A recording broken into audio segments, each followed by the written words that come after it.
Yes, I have made it out of LA and I can breathe again. I am in Sedona, Arizona, and what's so great are the past few days, the clouds. That's Cathedral Rock, by the way, and the clouds look like I remember them. Puffy white pieces of cotton candy in the sky, not candy cane stripes. Hashtag chemtrails. I'm gonna sit over by the river and I'm going to speak for a little bit. It's been a while since I checked in. I think I was on the road singing a song dedicated to the job I did not get. And I have to say, it felt really good to, I'm gonna give you guys a visual here. It felt really good to look at things in life like when they don't turn out. It's not a sign of anything other than when you're getting across the stream, when you have to go across the stream, you try to step on that rock, right? And then it's slippery. So you realize that's not going to be a good rock to get across the stream. So then you try to step on that rock. And that rock holds you in place, and then so you're on that rock until you get to the next one. Then you get to the next one, and then you get to the next one. But if you're on a rock, because you think that rock looks like the right one, right? To get across the stream, you're like, that one looks like the perfect rock. And then once you get close to it, you step on it and you go, that wasn't at all perfect. In fact, I would have slid on my ass and probably broken something. But you don't judge it. You don't go, why wasn't it that rock? Why couldn't it have been that rock to get me across to the other side? I'm using that as a metaphor because the way I have been feeling lately is that I've had so much, let's just say, not rejection in LA, but I've had so many things that I thought were going to happen that didn't. And then I had a bunch of things that, I love this thing. I had a bunch of things that I didn't know were going to happen that happens. And you have to realize that at some point you might be in the car, but you're not driving. And we all live under the illusion that we are in control of any of it. The only thing that we're in control is our perception of it. And I know that when I stay in a higher vibration, and by higher I don't mean there's like up and down. I mean the vibration that is of a frequency that keeps me in the area of excitement rather than fear, because fear and excitement, they both create the same thing in our body, and that is adrenaline. But if you can use that same adrenaline to be excited about your future rather than fearful of it, then it's different than just saying affirmations or woo-wee, law of attraction. It's really pretty simple. The way that you can stay in the flow, going downstream rather than fighting, when things don't look like they turned out the way you thought they were going to, I think, is to go with the flow and have fun in the boat, right? Remember row, row, row your boat? So for me, I'd rather have fun going down this stream. And if that rock doesn't work out right there, I go on the next rock. And I don't even think about it. I'm not going to contemplate on why that rock didn't work out. And then judge myself for it.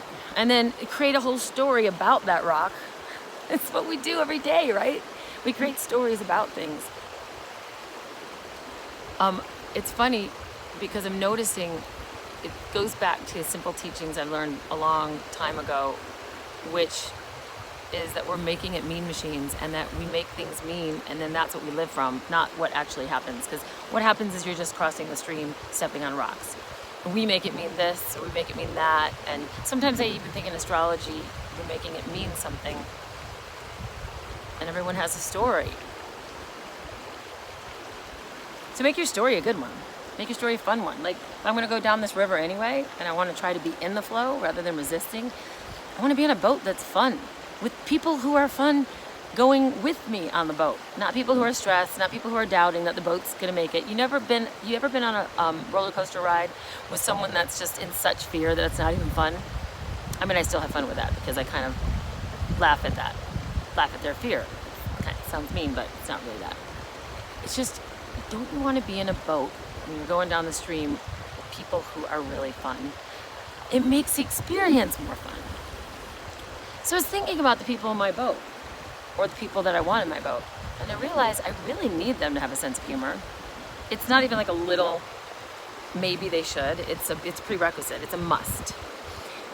You know, when I posted the song on my YouTube video, that YouTube video that I posted when I'm driving, and I did the song about could have been so beautiful.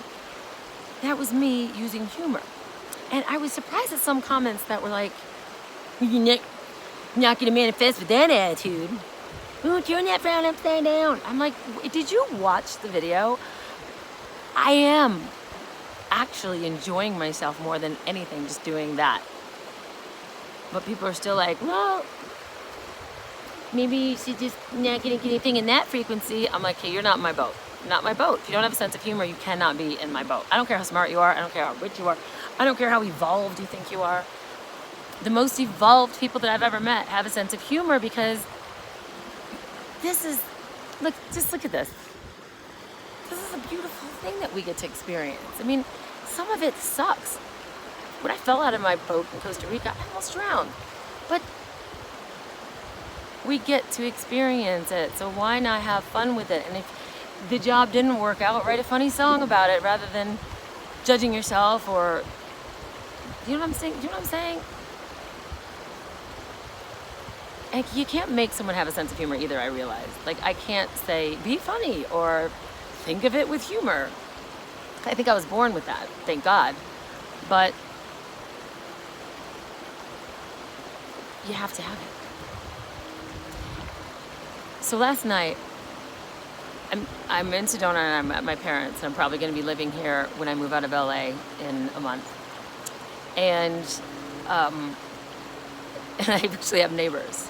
It's an old community, like you have to be over 55, so it's like cocoon to the return, but that's okay.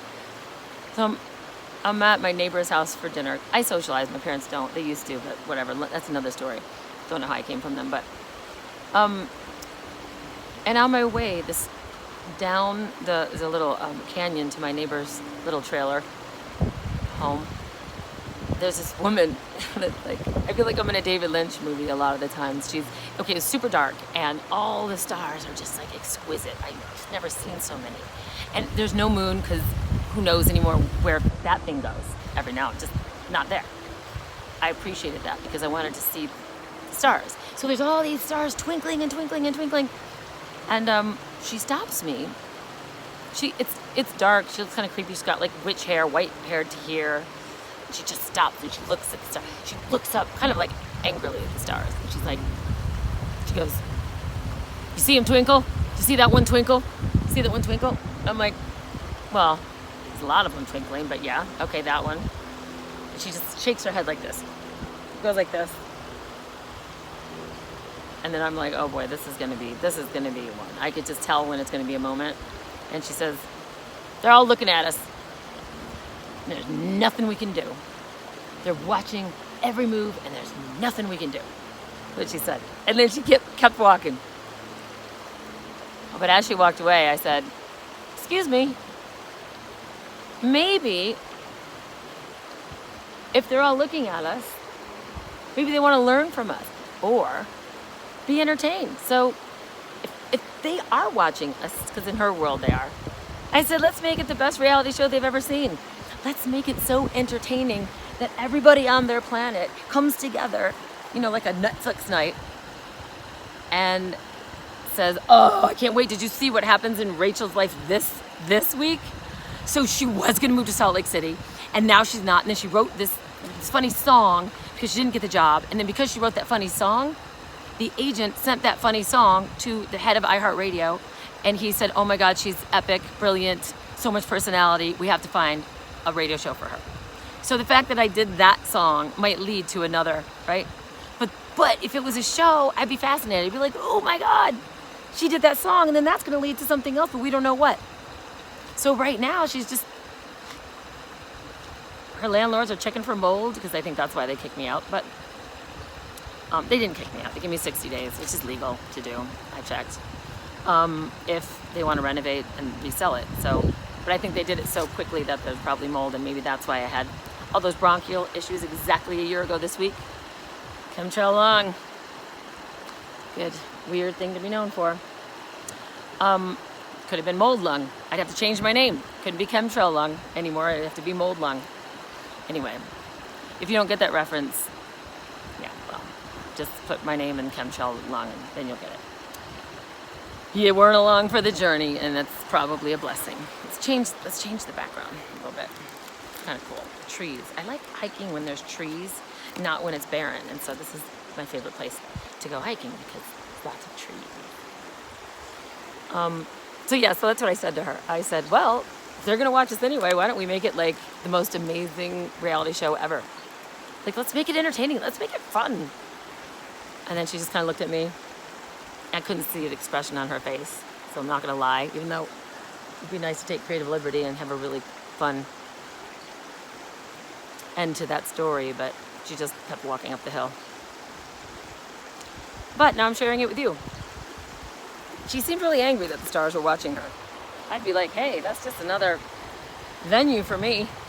That's just like an audience that can't leave. And there's a billion of them. So I'll be here all night. I'm gonna do some comedy to the stars tonight. Anyway, just thought you'd find that a little interesting. And I have my microphone here, but not Big Red, not that one. But I didn't want to wear the microphone because I wanted you to hear that. So it's almost 12 minutes. What's the lesson? What's the takeaway of this whole thing? The takeaway is about rolling, rolling, rolling on the river. If I had my karaoke mic, you know I'd be singing that. I think the takeaway is this. Whatever you're experiencing in your life right now, if you're on that rock and you thought that rock was the firm one, that was the one that was going to help get you to the other side, and it wasn't, think about something in your life that you thought was going to happen. It could be a relationship, it could be a job, and then it didn't turn out. And how long did you spend moping or mourning or creating a story about that rock that was just not the one to get you to the other side? So many river metaphors, but I think we're going to end on that one. And also, I'm at a place in my life where one of my friends is like, have another YouTube channel, do a thing with the animals, do another channel with this, get out of that Mandela crazy channel, because people are just going to think you're crazy. Well, I am. I'm crazy. Thank God. Because people who aren't, and they're simple, they're boring, and they're in the matrix. And they don't see perspective, and they just go with what the world tells them to do. So, I'm just gonna say this. Maybe I'll create another channel, but I don't feel that. And if I don't feel it and it's not authentic, I can't do it. I'm gonna stick with the channel I have. People also said, have another Facebook page, like have your celebrity page and then have your other page. I said, no, I'm me. I'm me, and it only gets one page on Facebook, one page on Instagram, and one YouTube channel. Although I might do an ASMR one. Just because I think that's funny, and it would be funny for me to do it. Like I would do an ASMR YouTube channel, but do like positive affirmations. Affirmation ASMR. I totally do that and have fun doing it and still not divert from who I am. But I don't want to put myself in any niche. Like, you have to find a niche. Niche. Achoo! Gesundheit. I never really fit into any kind of niche. But I know that if I stick to what I'm curious about and I stick to what I love, which is making videos and having this type of community, worst case scenario, I was true to myself and did other kind of jobs. Like, hey, if I live here this summer, I'm thinking of being a tour guide at the safari park. So there's animals there, and I would be like the girl in the Jeep with the big safari hat, and I'd be the tour guide. How cool would that be? And then you get to live here. Come on, that's not a bad life right there. There's this really cool Italian restaurant that I can walk to. It's like maybe you could work there. I love that. See, I love that the options are limitless. Unless you stick into, I've got to make this happen this way. I got to go upstream. I'm not going upstream anymore. Going downstream. And if that rock don't get me to the other side, I'm going to step on one that does. Not step on, that sounds like a bad metaphor. No. We don't want to say step on people to get to the other side, because then, you know what I mean. The thing that gets you to the other side could look like it's that thing, and then when it's not, let it go. Just step on another rock and let that one take you. And this is the last metaphor I'm going to give. I'm going to go. The last metaphor is, my God, please be in a boat with people that are fun. Because if you're in a boat, even a canoe, any kind of boat with people who are just stressing the whole time about when's this going to be done and where are we going next? Is this dangerous? And what are the statistics on people that die in the river? You need to be with people who have a sense of humor. It makes the world more fun. When you laugh with someone, it's the most powerful prayer other than music is laughter. And if people can't laugh and they can't see the humor in even not getting a job, get on another boat. Push them out of the boat and get on another one. Or go swimming. Because you by yourself with a life jacket would be way better than being in a boat with people that don't have a sense of humor. You know what I'm saying? Picking up what I'm putting down? Okay, now I'm going to go to the top of this beautiful, incredible cathedral rock. Do a little meditation. Just listening to nature. And I went to Jerome yesterday. Not Jerome. Jerome is like a ghost town up here. And I'm going to go there when I do move here. It's a ghost town, and how cool would it be to do speed dating with ghosts in Jerome? So I'll just go up there for a whole day, find an internet connection, and we'll do a round of speed dating with ghosts in a ghost town. Oh yeah, that's... If you can say anything, I'm not going to be at the end of my life and someone says, you just didn't know who Rachel was. She never spoke her mind. No one's ever going to say that. That's why I'm never going to get cancer, because when you don't speak the truth, you don't speak your mind, it manifests into something. You know what I'm saying? All right, look at this. I'm going to end on this. Oh, it smells like trees. I love it. Just going to do 60 seconds of just the river so you can experience this with me.